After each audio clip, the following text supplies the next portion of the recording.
Goodbyes are only for those who love with their eyes, because for those who love with their heart and soul, there's no such thing as separation. Jalaluddin Muhammad Rumi. Our world is filled with stories of love and loss and the wonder of it all. Passed down from generation to generation, these stories embody the very soul of humanity. Folk tales, myths, and legends, they tie us together through the threads of time. One such lore is the story of Laila and Majnun. Qais ibn al-Mulawwa was just a boy when he fell deeply in love with Laila al-Amiriya.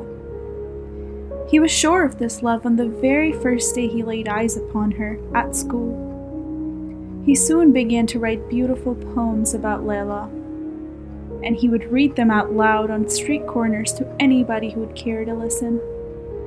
Such passionate displays of love and devotion caused many to refer to the boy as Majnun, meaning madman. One day, Majnun found the courage to ask Laila's father for his daughter's hand in marriage, but her father refused the request. Such a marriage, the father reasoned, would only cause a scandal.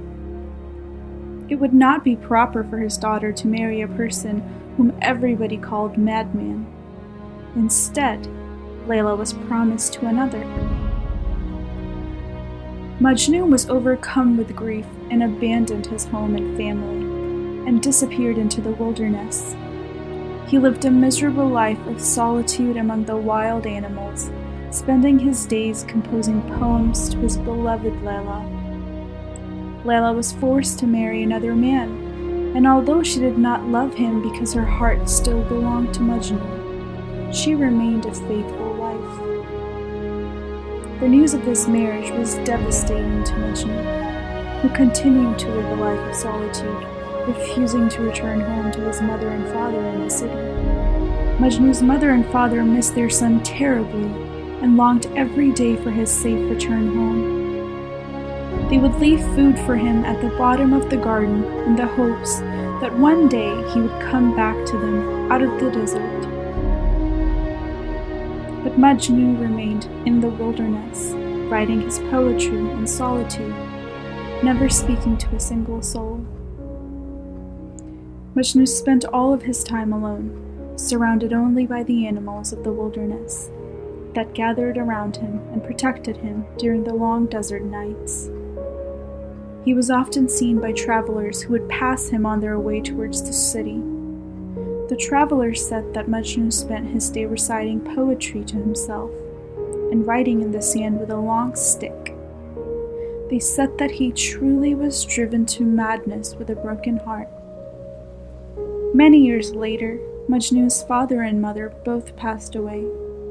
Knowing of his devotion to his parents, Laila was determined to send Majnun word of their passing. Eventually, she found an old man who claimed to have seen Majnun in the desert. After much begging and pleading, the old man agreed to pass on a message the next time he set off on his travels. One day, the old man crossed paths with Majnun in the desert.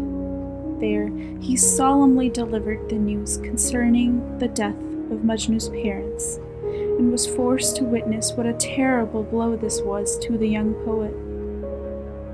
Overcome with regret and loss, Majnun cut himself off from the world entirely, and vowed to live in the desert until his own death.